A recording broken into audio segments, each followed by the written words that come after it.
Well, I think it was early 90s, like 92 or 93.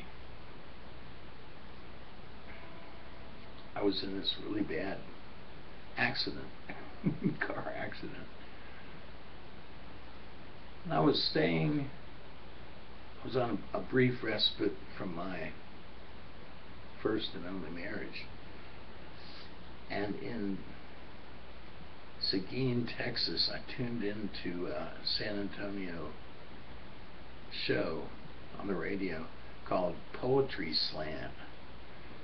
And I was really appalled at how the panel of judges were slamming these really talented young poets who were doing their best to express their feelings. And one of the people on the panel was a woman I'd gone to high school with. And I know that at least back then, she didn't have the love or care for poetry that I did. But she had turned out to be like the social Marge Crumbacker in San Antonio. And she was the definitive social etiquettes person. And back then in my drinking days, I got a little bit riled up at how she and this panel were treating the young future poets of our country. So I wrote Poetry Slam.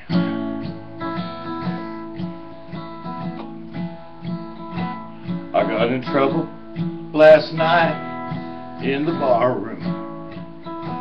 They told me I had no right to be there. I was screaming in pain and hollering your name. I said, I'm a poet. She said, I don't really care. So I jumped up and showed him my Wallace Stevens, my Yeats and my Joyce and Shakespeare. He said, I'm carrying a gun. It wouldn't be no darn fun to blow your ugly operatic body out of here. So darling, please help me with the bail bondsman. Bail my wild crazy Naugus out of here. If our love ain't so wrong, won't you help me be strong? Please bring me a 6-pack of beer. Well, the judge, he believed my story and the rights of a man to be free. I got 3 days in jail for disturbing the peace and a lifetime of love for poetry.